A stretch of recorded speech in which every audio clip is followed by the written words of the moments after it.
The college football experience, Army Black Knights 2024 season preview episode on the Sports Gambling Podcast Network is brought to you by Underdog Fantasy. Yes, Underdog is giving away $15 million in Best Ball Mania 5, and they just added college football best ball. Finally, someone's doing it. It's been waiting 20 years for that thing. Sign up today for the promo code TCESGPN. To claim your first time deposit offer of up to $250 in bonus cash. UnderdogFantasy.com, promo code TCE SGPN. We're also brought to you by Rhythm. Rhythm's college football and NFL picks and projections are all live. They're all live. They're all ready to go. With the football season right around the corner, claim your free 7-day trial period today by going to sportsgamblingpodcast.com/rhythm. That's RITHMM. That's sportsgamblingpodcast.com/rhythm.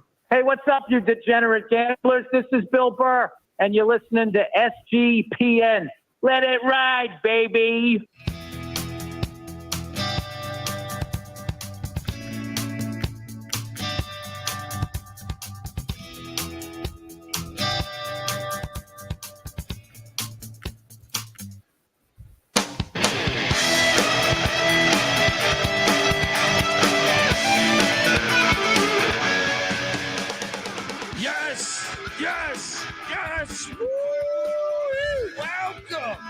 Welcome to the college football experience.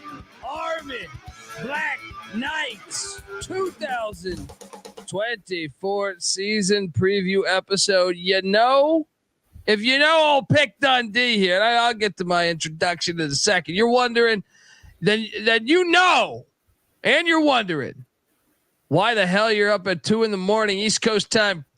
Well, then, some are wondering that, but some that know me, they know that I'm a fan of these Army Black Knights, and you gotta love the history of college football.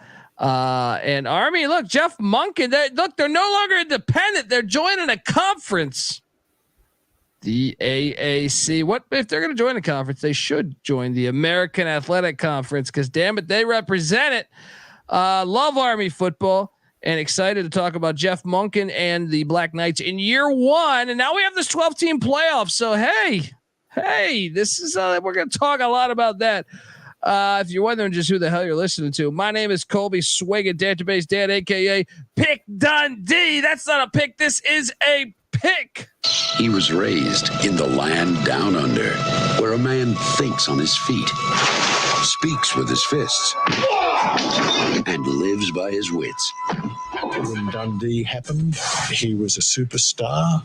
I'm probably drinking too much and celebrating too much and not sleeping. Would have killed a normal man, but no, that's gone. The medical advice I got from that was like being hit by lightning. Pretend it never happened and get on with your life. Yes. Black Knight football. I love it. Mikey Stadium. One of the best places to catch a college football game in America. Best place to catch a football game in America. Better than every fucking NFL stadium that exists, in my mind. This Mikey Stadium's incredible, dude. We'll talk about that in a second, too. I am joined by my co-host. Once again, we're breaking down all 134 teams. YouTube.com/The College Experience. Hop on over there. You can learn about the stinking midshipmen. All right? You can learn about the Air Force Falcons. And every other school in the land. I am joined by my co-host. Give it up for former JMU Duke defensive back, the burrito eating, sideline kiss stealing, wheeling and dealing, Patty C, and the place to be. Hi, well, yeah, boy. This is where football is born, man. Not necessarily exactly where the first game, but you can't go through college football history without the Army Black Knights coming up. Oh, yeah. Beautiful, classic team. Back-to-back Heisman winners in the 40s, probably like maybe the best team of the 1940s, all things considered, up there. Obviously, World War II had a little something to do with that. But we're on the verge of World War III, so maybe these Black Knights are on the way back up. Hitler had no idea what he was doing, all right? He by just being a complete asshole, he formed the greatest team of the 1940s. That is the Army Black Knights. And Patty C, I know I host the Stadium Heads podcast, and I encourage everyone to go listen to that. We talk about the history of college football and college football stadiums, and Michie Stadium to me is everything that is right about college football. Don't make the game corporate. The NFL, every stadium is like a fucking shopping mall with the exception of Lambeau and Arrowhead, and they're trying to get rid of Arrowhead. Michie Stadium is a gem. I love college football. I host this show, the FCS College Football Experience and the Stadium Heads podcast, but I have a deep love for it, a deep respect for it. And part of what I love is the same reason why people go to Wrigley Field or Fenway Park. Yeah. I mean, that they want to go to this historic venues where the energy I recently talked to someone that went to Fenway for the first time and said, dude, it was like going to see the Green Monster and seeing, I'm like thinking to myself, I'm quoting him as saying like, he's like, well, fucking Lou Gehrig was hitting, all these greats played here. And I reminded him about the history of college football, which actually Fenway Park and Wrigley have a gigantic history in college and pro football too. But Michie Stadium has that too, buddy. And it's right on the Hudson River. It's fucking gorgeous. And anyway, you say right on the Hudson River, it's about 12 feet off the Hudson River. Yeah, it's fucking incredible. You got to go to a game up there. I had Randy Cross on the show, the former San Francisco 49er great that won a bunch of Super Bowls. And I asked him, what's his favorite stadium? And he said, Michie. He's like, dude, you got to go to Michie. Well, I think there's something that I need to experience personally, which is supposedly what makes it so special in part is that it's on the military base. Yeah. So like, that's a very different environment for a game than anywhere you'll go. True, but the fact to me of like you go there, I'm excited about the ECU goes there this year, and I honestly, if this was in November, I would have gone to the game. I think I'm glad about them joining the AAC because I hope I'm going to go to one of these ones where ECU plays up there, and you're playing in the same field as all those Heisman Trophy winners that you mentioned, all these people that fought for our country and our freedom, so I can be an idiot and drink rum and talk college football. You know what I mean? Like, but not only that, Bill Parcells coached here. You know what I mean? Like Bobby Ross, legendary football minds. Jim Brown played there, man. I mean, he didn't play military generals walk that. Yeah. And probably not someone they are super proud of, but Benedict Arnold at one point was up at West Point and he was a badass general until he wasn't. True. I don't think he's super. I don't think they're super proud of him. But no, I mean, dude. How about Vince Lombardi, Jim Brown, Bill Parcells? Like so many legends have been a part of that stadium.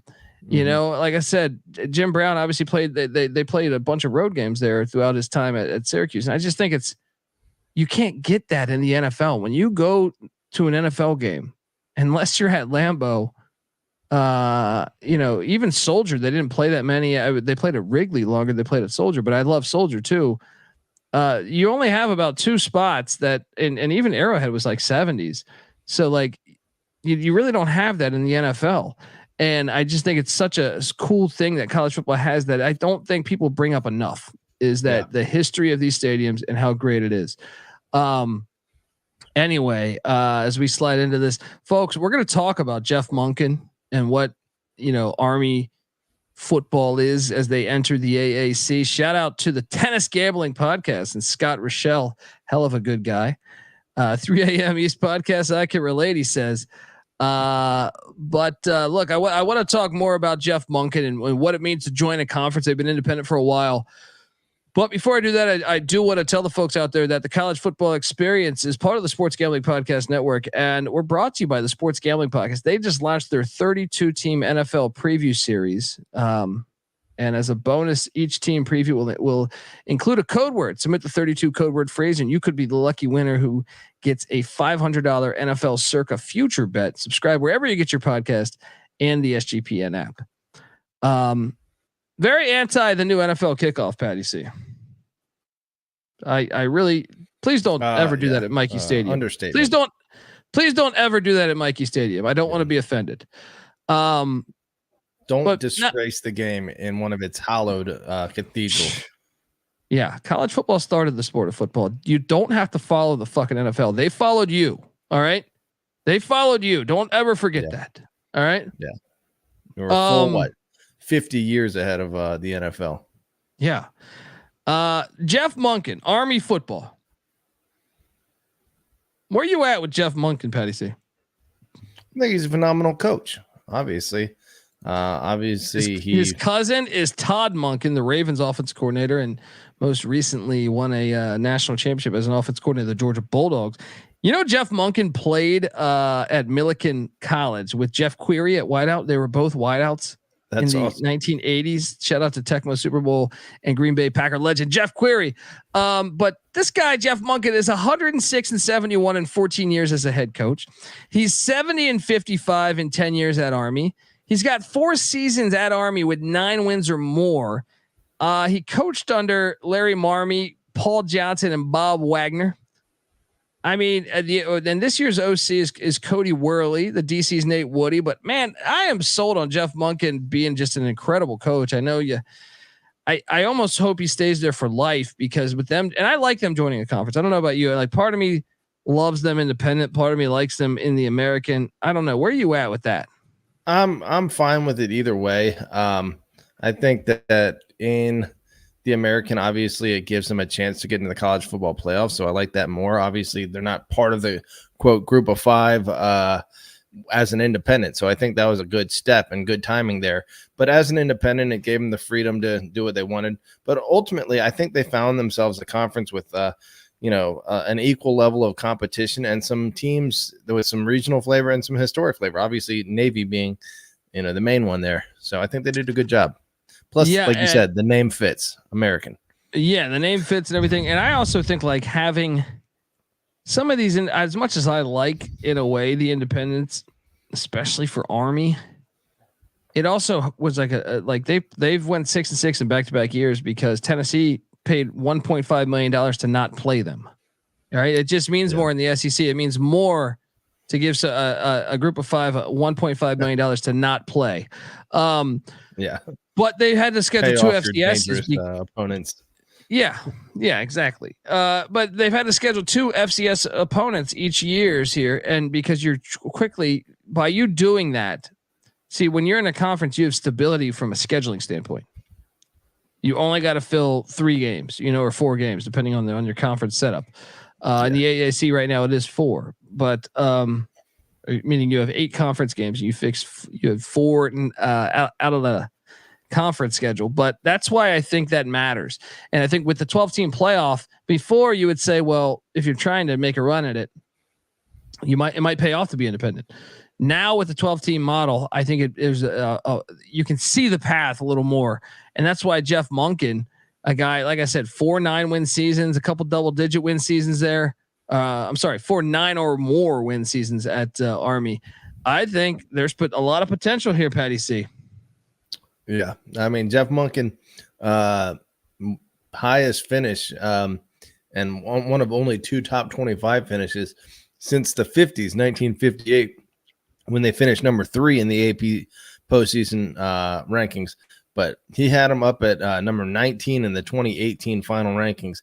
That knocking is on the door, man. Knocking on the door. Impressive, yeah. And look, I think he's played in some super close games that might have put them over the top, namely Michigan, who he took to overtime, and Oklahoma, who he took to overtime. I was doing a deep dive on Army, and they had a 10-point loss at Penn State with Paterno before all that shit went down. They had a close loss somewhere else to a top team too. I'm drawing a blank right now. They were so close to winning both of those games. They should have won the Michigan one for sure. They should have won that. They shouldn't have gone to overtime. Look, before we talk about the offense, the defense, special teams, and go game by game on the schedule, I do want to talk about what is the best win for the group of 5. We do the best win. All right, Patty C. I think there's one out here that stands out to you, but they did win at Baylor, by the way. They won at Baylor 27-20. YouTube.com/the college experience. They've had Duke's number the past couple times they've played Duke. Northwestern they took down 21-14. Boston College they've taken down a couple times. Missouri most recently a couple of years ago in the bowl game. Eli Drinkowitz, I think, took that L 24-22. Vandy, they got a couple SEC wins on here. And Cincinnati, they got Houston. I think the Houston one is the one you always talk about. Yeah. Obviously the second that was Houston a bowl one game on this list, 70-14. I mean, an absolute massacre.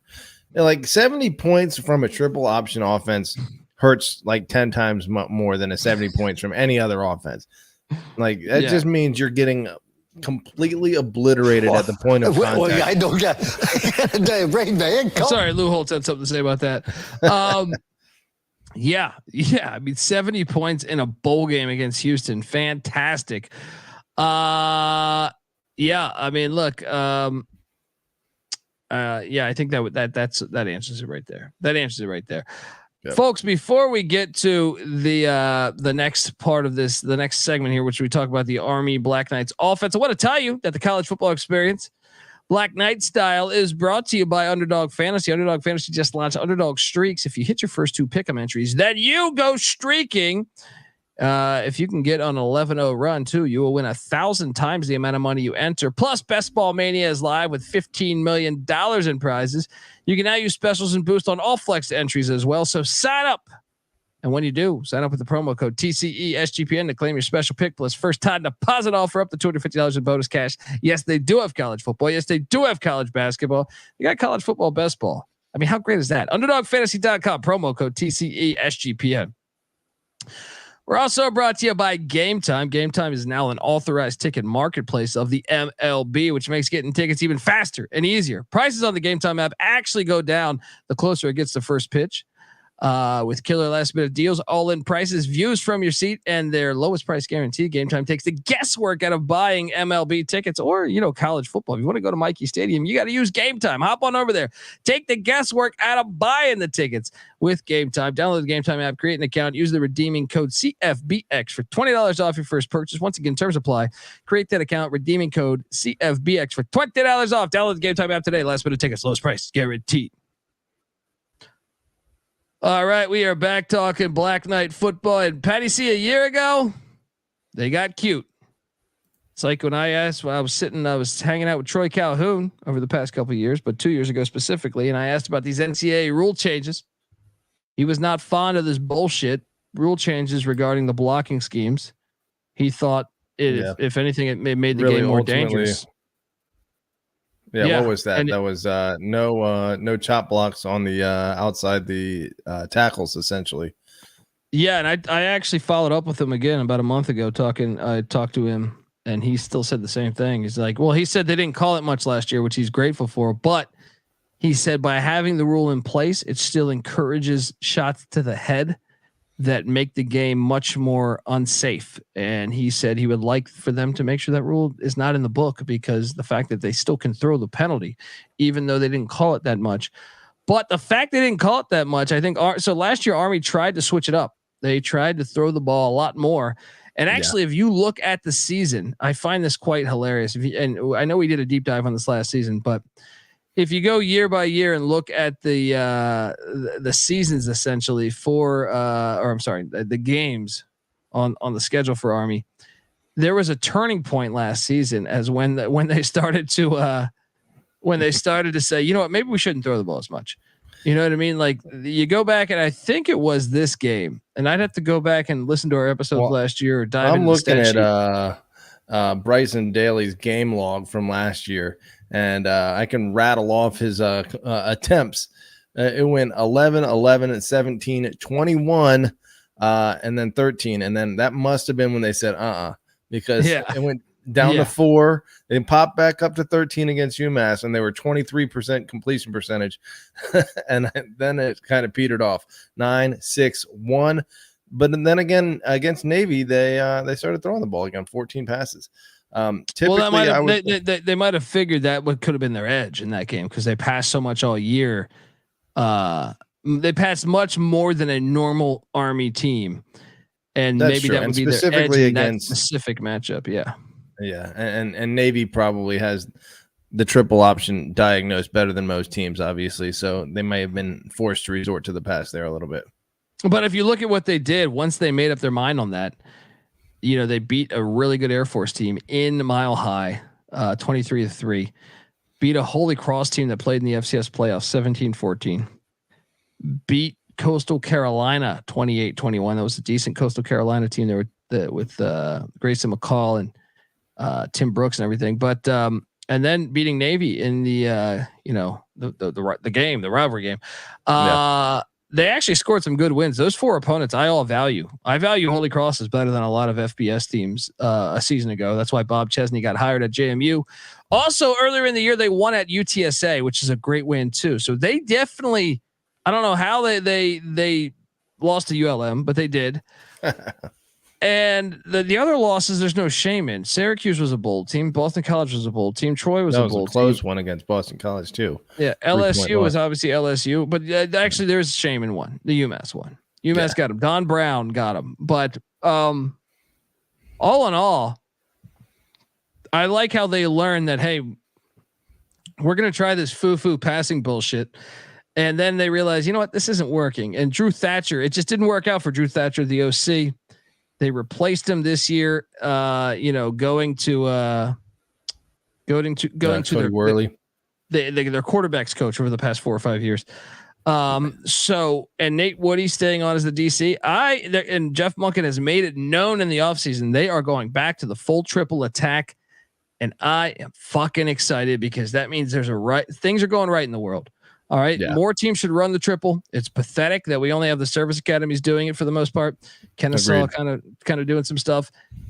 It needs to always be an element of college football. And I'm excited about what we got going. But having said all of that, last season, 111th in scoring per game, just 20.5 points per game. And I adjusted these numbers to fit the AAC. They would have been 9th in the AAC a season ago. 117th in yards. That would have been 10th. Remember, there's 12 teams in the AAC last year. Or no, there was 11 teams last year, right? 11. Army's the 12th. There's 12, no, because SMU leaves. There was 12. They were at 129th out of 133 in passing. That would have been dead last in the AAC. Even worse, below Navy. That's what's crazy. But that's because they switched mid-season. Also, they have the number 1 rushing attack in the AAC according to last year's numbers. 7th in the nation, Patty C. Any of those jump out to you? Yeah, the passing. Again, it shouldn't be that surprising that a team that is, even when they go to the pass, still only throwing 11 or 12 passes in most games. But you would expect them to do better, but I don't think it's just the scheme. I think it's that Bryson Daly is not a great passer. So I think, he's basically a big old middle linebacker playing quarterback. So yeah, I think that explains it. When you try and that is a square peg in a round hole right there. You have a strong runner, built for triple option football. You try and turn him into Peyton Manning. Might not work out for you. Yeah. His forehead is definitely not as big as that. Look, 8 starters are back on the offensive side of the ball, Patty. See Bryson Daly, Kanye Uday, I think it is, and Tyrell Robinson, who I feel like has been in college forever. He is a fucking stud, by the way. Yeah. He is a stud. When he's fully healthy, he is. I know Jake Rendina also at the fullback spot. Always fullback is an important position when you're running the triple. Wide receiver Casey Reynolds back, and look, I see 4 of 5 back on the offensive line. 4 of 5 back on the offensive line. Patty C. I call me crazy. I think the numbers are going to be way better this year. Yeah, well, I think especially with Daly, like getting a full off season of the triple option under his belt after having been the starter, you expect that offense to work a lot more seamlessly. And then Tyrell Robinson coming back, assuming he's full strength. I mean, when you look at his rushing averages for his first 3 seasons, which were 60, 78, and 38 attempts, he had 7.1, 7.9, and 8.4 yards per carry. Last year, he had 39 attempts, was down to 4.8 yards per carry, but I think that's probably somewhat based on the scheme too. So assuming they go back fully back to the triple option, if you got a dude that's popping off 8.5 yards a run, that is a weapon. And we all know Yeah. Tyrell Robinson is a massive weapon for them. Yeah, he jumps off screen whenever you watch him, and I'm super excited about that possibility. Gonna talk more about the offense and then the defense in a second here. I want to tell you folks out here that the Army Black Knight season preview is brought to you by what am I doing here? Rhythm. Rhythm's football season is right around the corner, and look, Rhythm has already dropped college football and NFL models. They're now live on Rhythm. Create your own winning betting model, or let Rhythm do the heavy lifting for you. You decide what stats matter most for you, and Rhythm builds a custom model around that.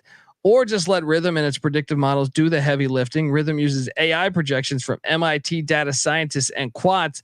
Rhythm already has you covered for NFL Week 1 and college football Week 0. I like the Yellow Jackets plus 13 there against Florida State and Ireland. So claim your free 7-day trial period today by going to sportsgamblingpodcast.com/rhythm. That's RITHMM. That's sportsgamblingpodcast.com/rhythm. We're also brought to you by Circa Survivor and Circa Millions. Yes, Circa Sports is back with Circa Survivor and Circa Millions, giving away $16 million in guaranteed prizes. Imagine the regret you'll feel if you win your office survivor pool but didn't enter the Circa Survivor. You're gonna feel a lot of regret. Don't have a trip booked yet for Las Vegas before football season? May I recommend the Ultimate Contest Weekend? It's a great time to go out. You can hang with Stacking the Money Green and Ryan Real Money Kramer, my pals from the Sports Gambling Podcast. And you can enjoy some of the open bar events at the greatest sports book in the world, August 22nd to August 24th. Use the promo code SGP15 to save you 15% off your hotel room for sign-up weekend as well. Get a little deal in the old hotel room. You do want to sign up in person at Circa between now and September 7th and use a proxy to play from anywhere. Obviously, you don't want to fly back to Vegas every week, or maybe you do, but it's easier if you just do that. We even have a deal with football content, proxy.footballcontest.com to save you $50 with the promo code SGP. So hop on over there, cash in on that deal, so you don't have to fly to Vegas every single weekend. And remember, as always, folks, to let it ride. Patty C, we're deep talking Black Knight football. 8 starters back. You could argue 9. And they don't take transfers, but a few do leave. Larry Robinson, quarterback, saying, I'm out. Champ Harris, great name, heading to Lamar. Hunter Roddy to Idaho State. The big one here is Isaiah Alston to Iowa State. Matt Campbell, raving about him. Parker Williams also headed out too. They didn't bring any transfers, so they definitely lost the portal. But I mean, how many times were they going to throw the Alston anyway? Said took away 12 targets. I mean, you know what I mean? He had nine catches for 266 yards, so 29.6 yards per catch. Sounds like a big play threat, obviously, but only 9 catches for the year. It's not like you're losing the key to your offense there. Yeah. Now the defensive side of the ball, Nate Woody doing a great job there. I remember when he was at App State. Champ Harris, by the way, the backup quarterback that they lost, 0 touchdowns, 4 interceptions. So, not exactly. Exactly. Look, Nate Woody though in the defense, 31st in scoring per game last season. That would have been 3rd best in the AAC. Petty C, 51st in yards, which would have been 5th best in the AAC. 23rd in pass defense, which would have been number 1 in the AAC. 9th best in rush defense, and that's what I circle coming into this season. Can the run defense get better? They were 106th nationally. That's a little bit of a red flag there. You agree? Massive red flag. For a team that spends that much time in practice just slugging each other in the trenches, you would expect better rush defense. Agreed. Yeah. I mean, pretty shocking there. But look, the portal. Actually, first they have 3 starters back. Only 3 starters back. Is that a concern? If the defensive line was ass, better to get him out of there. But Kyle Lewis is back at the D tackle spot. Linebacker Caleb Fortner is back, and free safety Max Didomencio is back. Patty C, how concerned should we be about this defense? I think you should be very concerned. I mean, like you said, 3 starters back, only 2 of the top 11 tacklers on the team back. So it's a pretty green group. Let's hope they have some plug and play, next man up mentality going on here, because they're going to be fresh. They better have it together by week 1. Well, I'll say this. I don't worry as much when it's the service academies replacing this much. Every single starter on the defensive side of the ball is an upperclassman. So it means it's not like they transferred in. Yeah, that's true. They've been a part of this fucking program for a while. But they did lose a couple guys in the portal. Tano Letelu going to San Diego State with Sean Lewis. Calvin Crummy to Murray State, the Racers, and safety Jameer Rays. Kicker Carlos Alvarado to Texas State. So they definitely lose the portal every time, but I'm not going to panic on this defense with so many upperclassmen. You? Yeah. Not much production loss there. No. The win total, Patty C, sitting here at 6 wins. Now I should mention that they are plus 2,200 to win the AAC. They are plus 1,500 to make the 12-team playoff, which is hilarious to me. I say 1,500. I mean 15,000. Why would you not just take them to win the ACC? Actually, why would you not just play the 12-team playoff odds? Yeah. I think the 12-team I mean? odds are as good as. I mean, I don't know. I think those might be staggered accurately, just because you could easily win the AAC, especially and not given make it and not make the playoff. You know? Fair. What do you make of that old logo there? Fantastic. A little similar to Navy's, if I'm not mistaken, though. So maybe not that fantastic, because Navy has probably designed by the same person. Yeah, Navy has the what, the goat, or what is it? Yeah, the goat. The goat kicking. Yeah, that's a whole horse kicking sheep, for Army. Sheep, maybe. Ram. Yeah, Ram. sheep. There we go. See, I call it a sheep when they're playing Army. All right, there you go. Let's go, Black Knights. Patty C, 6 wins though. Are you surprised at that number? And by the way, I should tell you the overs at plus 100, the unders at minus 120. So Vegas says 5 and 7 is more likely than 7 and 5. Patty C, I know you've released some videos on the interwebs talking about how you think Army could win the AAC. Mm-hmm. So 6 wins is a slam dunk, right? Yeah, to me, I'm not that big of a believer in the teams that are perceived to be a threat to them. I think this schedule is super manageable, especially if this team, reverts back to the years that they had under Monken previously. And I know it's been a few years, consecutive 6 and 6 years. And that includes both of those years, as you mentioned before, having 2 FCS teams on the schedule. So I just think there are weapons there. Robinson, Daly with experience. Anytime you can bring a quarterback to run the triple option back, the offense obviously takes steps forward. And if the defense can get any better, then I think with this schedule, there's a very high ceiling for this team. Let's talk about it. Let's jump into that schedule, because week 1, Lehigh, the Mountain Hawks coming to town. Love Lehigh. Stacking the money green's a big fan. 1-0. Yeah. And now comes a gigantic game, their first conference game in the AAC. They head to Boca Raton, the old folks' home, to take on Florida Atlantic, the Owls. Patty C, I think they'll probably lose this game, but I will say they have this in their advantage. Florida Atlantic, I think, is a live dog against Michigan State. Week 1, and if Florida Atlantic wins that game, then I think Army will win this game. But you think the letdown spot would just be too massive?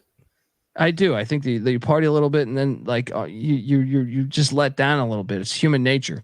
Well, the other thing is Michigan State could very well land some body blows on Florida Atlantic in week 1 that could soften them up for Army a little bit. But I am kind of bullish on Florida Atlantic this year, so I favor Florida Atlantic. So I will put them at 1-1. Let me tell you about Florida Atlantic. They may have Tom Herman running that show, but they were 4-8 last year. Number 102 offense in the nation, 93rd defense in the nation. So that is assuming Florida Atlantic makes major strides. Now, obviously, do you know what happened last year? Quarterback. Their starting quarterback, Casey Thompson, got knocked out and broke his collarbone. That's why their number, and that was year 1 of Tom Herman. But they were playing so much better, as you can see, with him. Once that injury happened, that offense stalled. Now it's year 2. I expect FAU to bounce back. That's why I'm saying, I actually think, had they had Casey Thompson the whole year, they would have contended for the AAC championship last year. Well, I mean, that would not be uncharacteristic of Florida Atlantic. They've been a contender. They are usually one of the more talented teams in the American. So yeah, I mean, I do think that this is probably one of the bigger threats on the schedule. But I have Army getting this. I think Army, when they're playing Army football, is a better program than Florida Atlantic, and we'll get this win. But I could see where you can see it as a loss. By the way, how many Owls in a row does this team play? How many are on the schedule? Right, just 2, right? 3. They miss? Oh, 3. You're right. 3 That's Owls in a hilarious. row. Yeah. Florida Atlantic, Rice, hilarious. and Temple. That is absolutely fucking hilarious. They get a bye after week 2. I normally hate having the byes that early. So I think that's a negative for them. Then they host the Rice Owls. It's in Mikey Stadium, but I am kind of high on Rice this year, man. I think they're a bowl team. I'll give this I'll give this one to Army, but I think this is EJ Warner. Yeah. And I think Rice, they were a bowl team last year. I think they're a better team than people realize. Was EJ Warner on there with them? No, he was on Temple last year. Yeah. So that's an upgraded quarterback, presumably for them. So gigantic upgrade. Yeah. Yeah. Maybe I think Rice is going to give them a dangerous. game. Well, I think Rice is a bowl team. And to me, anytime you get a bowl team, that becomes a game. But I'll lean slightly into Army. I do wish it was colder because a team from Houston going up to West Point on September 21st. Not it'd still be cold nice just weather. And Bloomgren's done a good job at Rice, former Jim Harbaugh assistant. I think he's done a good job making Rice. You know, I think if you're a hardcore Rice fan, you're thinking, why can't they win the AAC this year? I really believe that. Well, yeah. I'll agree with you then. I'll say that one of those first 3 games, either Florida Atlantic or Rice, will be a loss. Then we have a Thursday night game or a Thursday, I think it is, at the Link. The Temple, for some stupid reason, plays at Lincoln Financial, the Eagles Stadium there. Corporate bullshit. Yeah, okay. I think Temple's going to be horrible this year, so I would take think Army. so too. But so was UMass last year. So Army, could find a way to just suck again. But I think they're, like I said, I'm bullish on Army. So this should be a pretty easy win. I agree, and even UMass I feel like was a little chippier than Temple. UMass still beat New Mexico State. I got them 3-1 there, and then they make the trip to H.A. Chapman Stadium. Patty C. Oh man, I got them losing this, buddy. Dangerous game. Kind of. I think Tulsa's a sleeper in the AAC this year too. Kevin Wilson, year 2. I was impressed by year 1, considering their bad record. I just thought they were just more competitive. They were ahead of schedule to me. This is a dangerous game. I mean, I would not shock me at all if Army wins this game. I just feel like it's a 50-50 game and it's a far ass trip. So I will lean Tulsa. Tulsa, an interesting team last year, like you mentioned, 67th in offense, which is surprisingly good, but 128th in defense. So maybe we see a little bit of a shootout here in this game. Out on the plains of Oklahoma, I got Army winning this. I'm bullish. Give me the Black Knights. Tulsa down the stretch, I feel like, oh man, they lost at Tulane by 2. North Texas was a 7-point game. Charlotte was an overtime game. They were close to being like a 7-win team. I could see it. It wouldn't shock me if Tulsa won this game. Yeah. Then they're home to Trent Dilfer and UAB. This is a win. They bounce back to me because I don't know who the hell UAB is with Trent Dilfer, and it's starting to get a little crisp there in autumn. I will take Army to beat UAB, and that will move them for me to 4-2. 4-2. I got them sitting at with a win over UAB at 5-1. And then my East Carolina Pirates come to town, and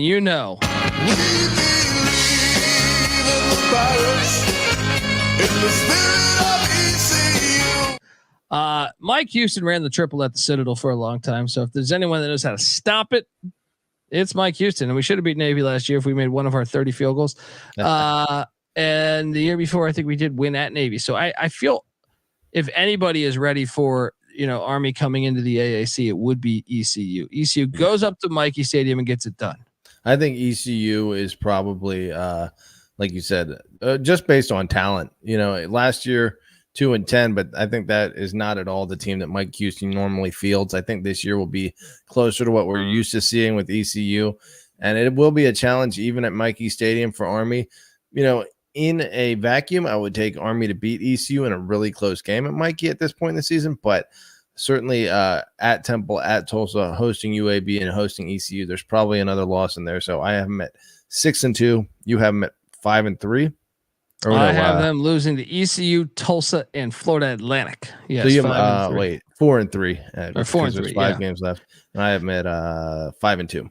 They get a bye week. Then we get the Commander-in-Chief Trophy going on as Troy Calhoun and the Air Force Falcons. And I will say, interviewing the Air Force players at Mountain West Media Day, I asked them what game they're looking forward to most.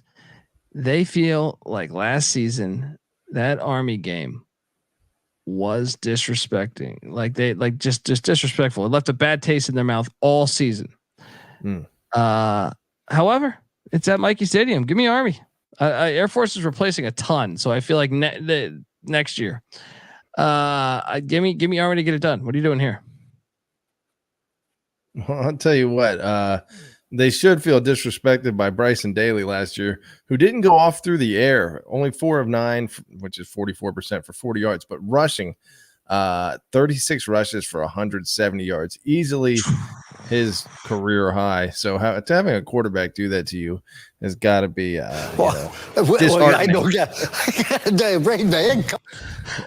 you would think maybe they want to get revenge there, but I don't think they're going to do it in Mikey. Yeah, I think Army wins. Wins.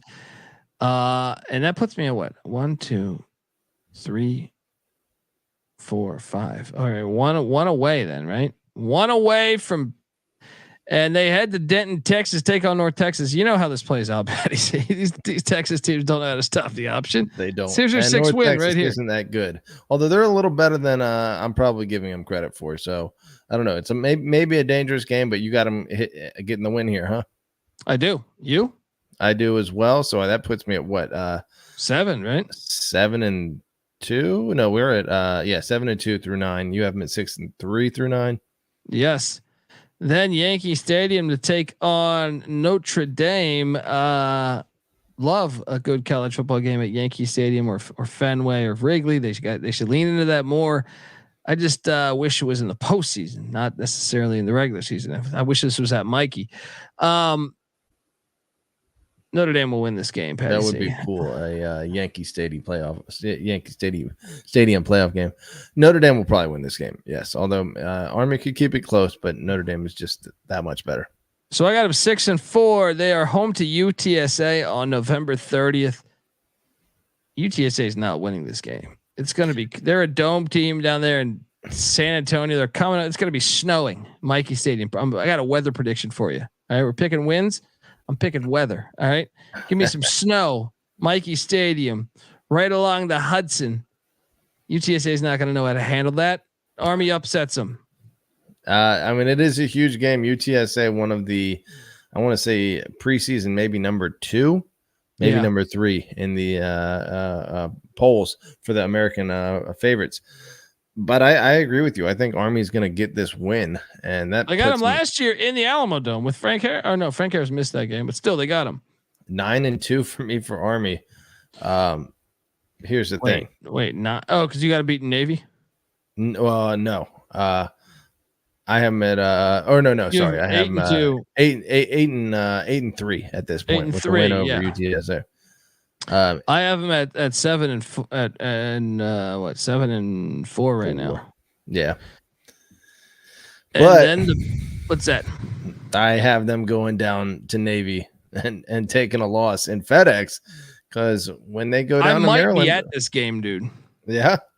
I might go to this one. They don't perform quite as well in Maryland historically. So I don't think that makes a huge difference, but I think Navy certainly got this circled on their calendar. It's going to be a 3-point game any way you slice it. Yeah. I just feel like, the streaks don't normally go that long. I mean, obviously, save for Navy's 15-game win streak. I know we probably don't want to bring that up here on the Army podcast, but you asshole. Army has gotten the better of them lately, but I think Navy's due. It's easy to see a tide turn. Yeah.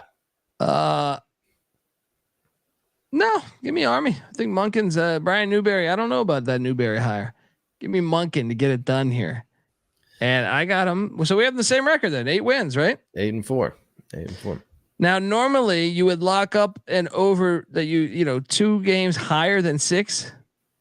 I can't do it. You know why I can't do it? Because I gave them wins against Air Force and Navy, and those games are literally a coin flip games. Well, like to me, like if there's a holding penalty at the wrong time, if there's those games are going to be. Last year was a blowout, but that does not normally happen. It's normally 13-10, 14-13, 17-14, something like that.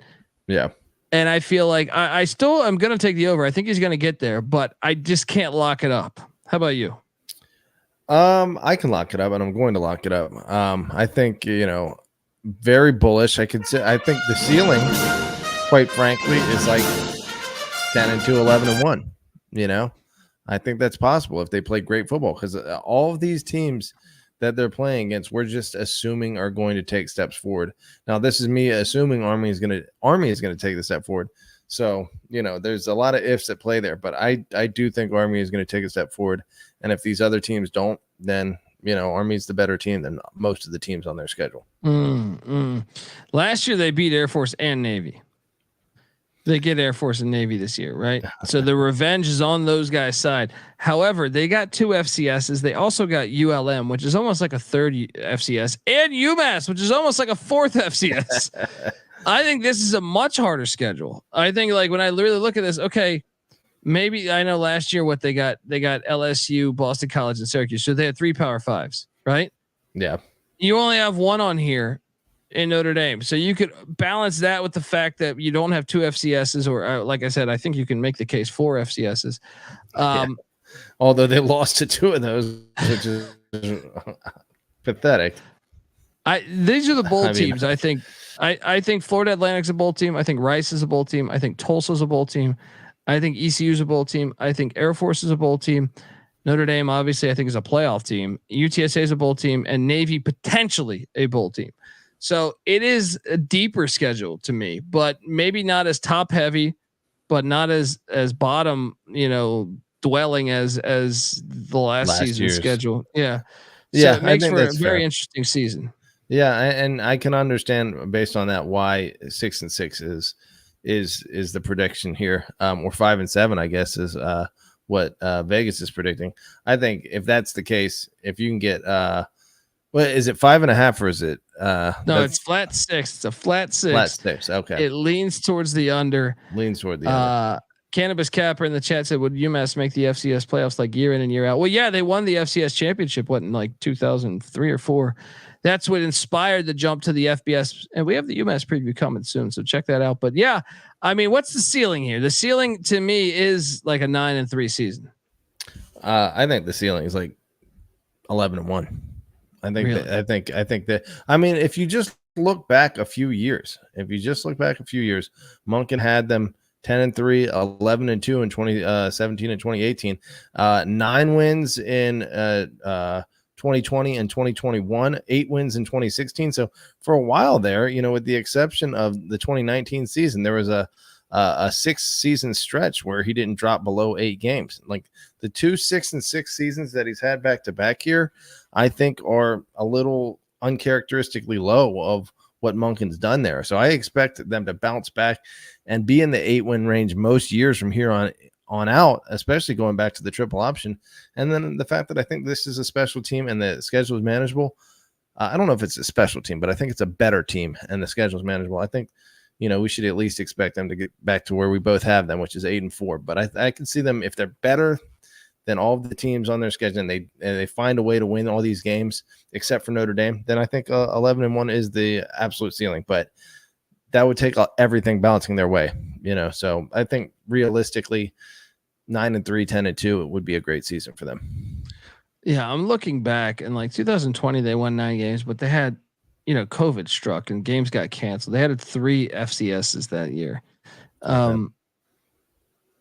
Even in 18, they had Morgan State and VMI and UMass. I think the schedule is a little bit harder than some of those years. Now, I'm still like, I would love it if they went undefeated, or if they ran the table and within conference. Obviously, the Notre Dame would love it. I'm going to be rooting for it. I think the over will hit, but I just don't think there's enough meat on the bone to win the conference this year. But I do think it's worth a play if you're an Army fan. Which I am. So, I guess take with what I'm saying with a grain of salt. I mean, we have Tulane's breaking in a brand new head coach. They're super talented, but a lot of players left. I do think like they're talented, but they, first year coach is first year coach. Memphis is the preseason favorite, but if you look back at Memphis' schedule and really under Silverfield's watch, he's done good to result in wins, but even when they play down competition or shittier competition, they seem to, they just don't look apart to me. So I do think they're more vulnerable than say Fuentes teams or Norvell's Memphis teams. After that, UTSA, FAU, USF, ECU, and I think Army are all in that mix, maybe even Tulsa, to get to potentially, or Navy to sneak around and maybe get there. I think the AAC is wide open. I think it's gonna be a fascinating year in the AAC. Like I said, the 12-team playoff on the line. Hey, imagine they do beat Notre Dame. What if they shock Notre Dame? Crazier things have happened. Yeah. Notre Dame almost lost to Ball State. Did lose to Marshall. Dude, Navy and Air Force have wins against Notre Dame in the past 20 years. Like, it can happen. So yeah, I think you sprinkle that. If you're a fan, you sprinkle that plus 15,000 there to make the 12-team playoff. Why not? But I will just take the over as well. Give me the over. Patty C's locking it up. I feel decent about it. So give me that over. I can't wait to watch Army football returning to the triple. What's that? Seriously. Well, that depending on whether there's carnage in some of the other group of 5 conferences, like we saw 2 6-loss teams in the Mountain West Championship last year, that would completely take them out of playoff conversation for that group of 5 guaranteed spot. And if Army goes, say, 10-2 and has a win over Notre Dame, and Notre Dame's in the playoff, that could be the piece that push, or especially if they go 11-1 or 12-1, when you take in the conference championship into consideration. If they beat, say, Tulane or Memphis in the conference championship game, if they're hosting that, those teams have to come up to Mikey. And they get a win there. Yeah. Can you imagine? Yeah. Then I think that could push Army into that playoff conversation. So for the value, what's the value for you have for the playoff there? 15,000. Yeah, I think the value is just so much better for the playoff that I think you take that over the conference championship payout.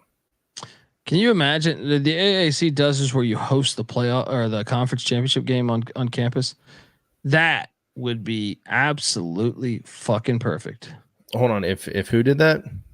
If Army was hosting on December 7th or whatever it is, December 6th or 7th, I think it's December 6th. If they're hosting the playoff game or the AAC championship game in West Point Mikey Stadium, it don't get more college football than that.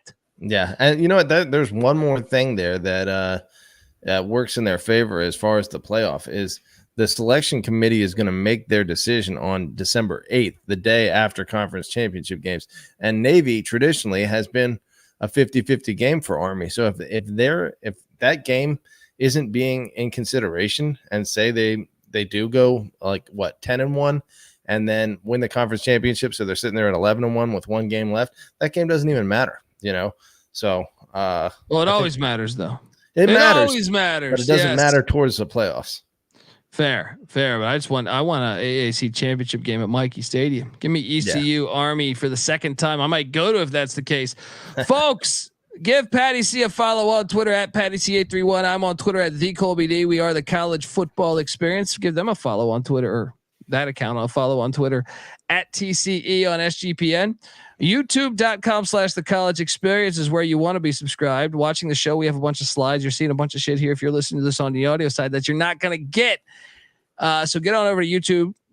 and subscribe. Hit that like and subscribe button. YouTube.com/The College Experience. It's the hub for all of our stuff too. If you're an Army baseball fan, they had a good year this past year, as well as Army basketball. Get on over there. College basketball experience, the college baseball experience. Subscribe to those podcasts. Check out the Stadium Heads podcast where we talk about Mikey Stadium, the history of that stadium, and what makes college football so great. All these great historic stadiums. Army, Navy, Air Force had a big role in all that, more so Army and Navy, but even Air Force too. So check all of that out. Also check out the Sports Gambling Podcast. And Stadium Heads going live tomorrow night talking about the Ivy League stadiums. Till next time, folks, this is the College Football Experience, Army Black Knight style. We're going to be rooting for you. Go Army, beat Navy. This is the College Football Experience. You better start thinking about yours. And we out of here.